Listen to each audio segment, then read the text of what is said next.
Half of parents with a child over 18 provide them with at least some financial support, according to a report from saving.com.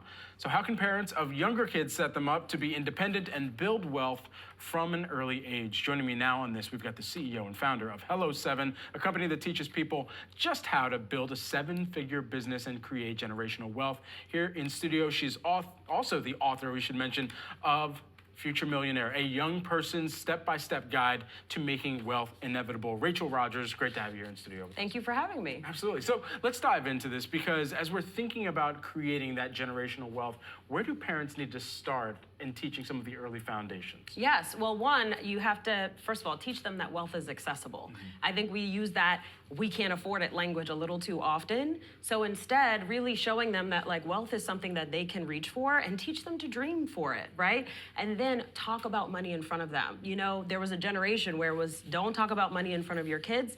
Now we need to talk about money in front of them so they know how to make good financial decisions. Also, part of those decisions are what to spend on, how much to spend on it, and Yes. how you are getting perhaps a return on that spend as well.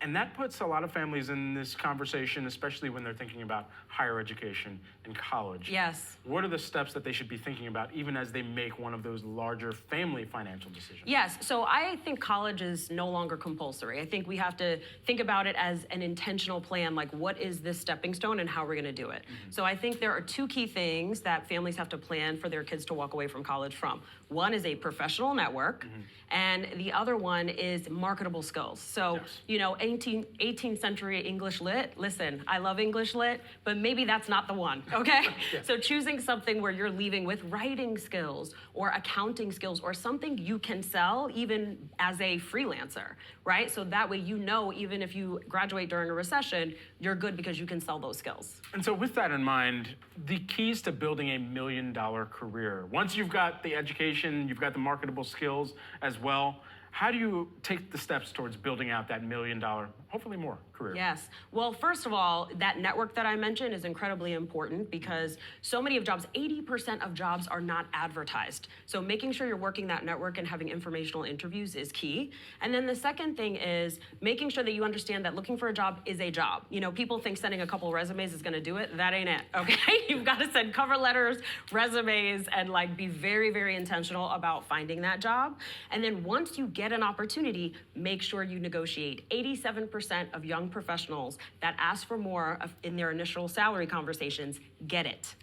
But 60% of them do not ask. So you've got to ask, and that literally, immediately, you get a jump start on your wealth building journey because now your salary floor is higher than it could have been. What are some of the successful early steps you see people who are just getting into their career? We have a lot of new college graduates that are going to be crossing the stage and, pulling the tassel to the other side, who are in a couple weeks going to try and figure out how to navigate an environment where there are hiring freezes that are being put in place, where they're still going to have to try and use that network, but at the same time, positions are going to be harder to come by as well. Yes, so I think it's very important that they see the job as a stepping stone. It is not the whole story. It used to be the whole story, it's not anymore. So now, how can you use some of the money from that job and start a side hustle so you have a second revenue stream? Could be a fun hobby kind of thing that brings in extra money, and then you use some of that extra money both to enjoy some of the pleasures of life, like to pay for those vacations, and also to invest so that you can start to separate your labor from your earnings, right? And start building on that journey. So